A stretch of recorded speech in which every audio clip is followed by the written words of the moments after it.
The Worlds of the Crystal Moon is a fantasy. It takes place 10,000 years from now. There are fairies, sword fights, and a moon that is broken into pieces. And like most fantasy novels, a very dedicated fan base.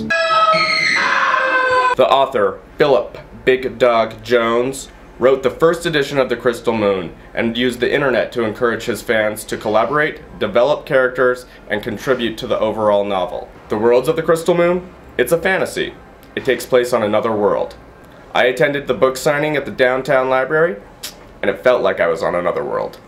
This is Zionized. The story takes place on 5 worlds 14,000 years after the great destruction of everything known. Welcome to the chaos. Welcome to the worlds of the Crystal Moon. And the gods who managed to live through the God Wars have created a new solar system, and on one of the worlds sits the Crystal Moon. Okay. And so this is on worlds far, far away from them. Okay. Three Earthlings are brought forth in time after the great destruction of everything, and these 3 people witness the Crystal Moon being stolen, and then they are given a task to bring all the pieces of the Crystal Moon back together to save the 5 remaining planets. All of a sudden we're in the strange world and we're supposed to find out our destinies. This Crystal Moon that is spoken of, there are 5 pieces of it. They have been separated.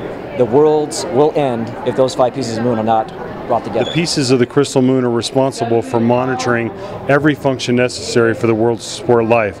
Well, when it gets stolen and its pieces are scattered, a new game of the gods begins. It's about a bunch of people that had to go, had to survive hardships. Oh, it was one of those dreams where you wake up and the dream's so messed up that you really don't know where you're at.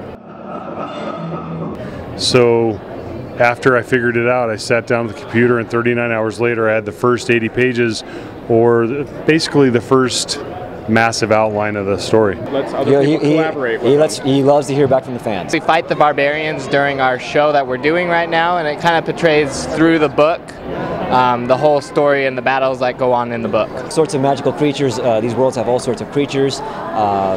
Just the first book alone has scorpions, minotaurs, bearmen, snakes, every single kind of cat you can think of. Participated in the writing of this story? I've given a couple of suggestions and one was used, so yes, I have participated in the writing.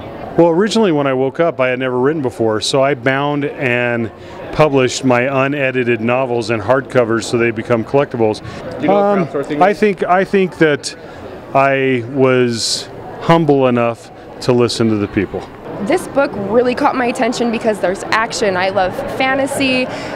They bring a different side of mythology.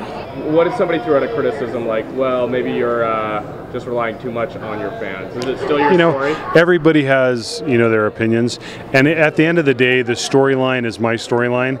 I take things, I take feedback on maybe characteristics of a character. It's compelling because you want to be a part of it. You just want to be a part of it. You want to help this story move along. You want them to get to the end so that all the crystals will be together.